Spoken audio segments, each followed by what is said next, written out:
Hey everyone, Mike here from MLive.com, joined by Justin Rogers.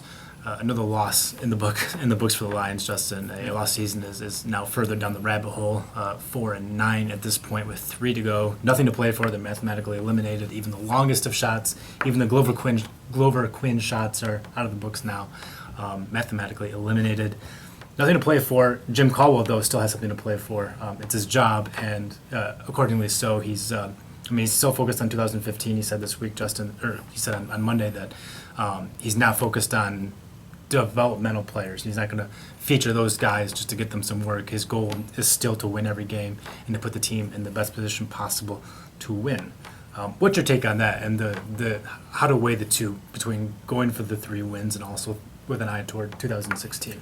My argument is what developmental players. I look at the roster and say who's not playing that fans really want to see, and that list starts and stops with Kyle Van Noy, basically. I think he's the only one out there that I'm open to seeing more Kyle Van Noy. I haven't seen a whole lot of him. I would like to see what he offers the defense going into his 3rd season. But other than that, who else is there? Who else do you guys want to see? I think of it less in terms of who fans want to see, and I think of it more in terms of guys at the end of the roster, or guys who are getting less time now that could be players down the road. Sure. T.J. Jones, what does he have to offer? Played 50 snaps last game. Yeah, no, and last game was a step that way, but that's with Lance Moore out too. If Lance Moore comes back, Lance Moore gives you a better chance to win right now, and so I think Lance Moore is probably going to be active, and T.J. Jones probably won't be, knowing Caldwell. Yep. I don't want to put words in his mouth, but that's what I would expect. The biggest example to me is, and we've talked about it before in these videos, Justin, is Alex Carter. To me, there's no reason that guy should be on IR right now. Yeah. The Lions voluntarily took away 5-6 weeks of practice from that guy for what? To keep Bill Bentley on the roster, to have him inactive on game day, Right. to keep Jermel Cujo on the roster for a 6th straight week inactive.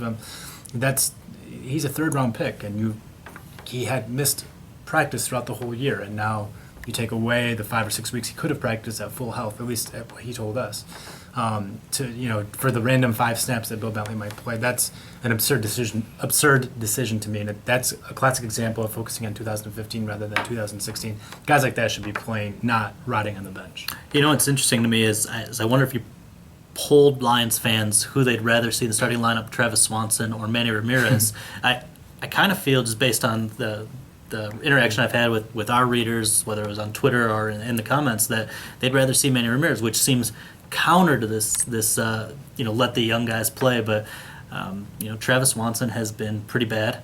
Mm-hmm. I think Manny Ramirez, you agree with me on this, has been the most consistent offensive lineman. Number 1 on the whole line, not just at his position. But there's a detriment to playing him at this point. You hinder Swanson's development. Not only that, Manny has performance bonuses, playing time bonuses, which would go toward the 2016 cap. So, the Lions don't get any benefit of playing a 30-plus-year-old offensive lineman that's going to hurt them next year, that won't even be here potentially, but he's the best player. So it's a weird argument to make, both ways. I get both sides of the argument. And he's the flip side of the little soapbox thing I just had. The Lions are going with the younger guy in Travis Swanson over the better player.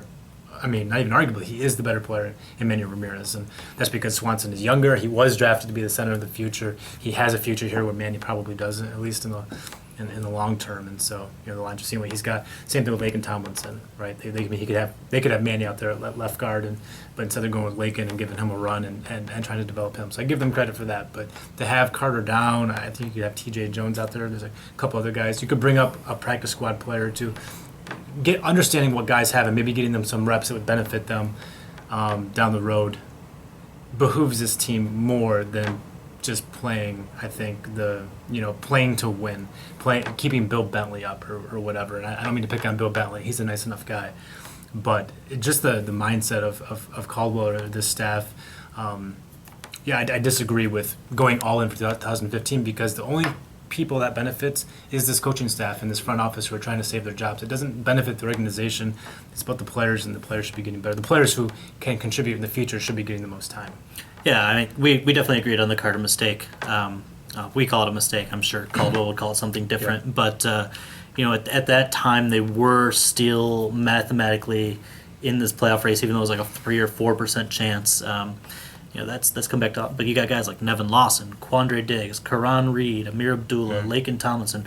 There are a lot of young guys that are getting a lot of good experience this year on this roster.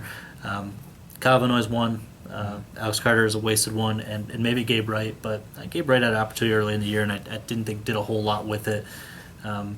If you really want to win these last few games, which they do, I understand why fans don't want them to, but Wright's going to hurt your chances to win quite a bit. Yep. Not calling for Ricky Stanzi to start a quarterback, I take it.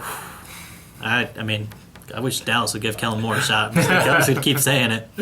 That's what we got for today. Lions are off Tuesday and Wednesday as they get ready for the Monday night game against the Saints. We'll be back on Thursday with another video. For Justin Rogers, I'm Kyle Meinke. We are MLive. Keep it right here.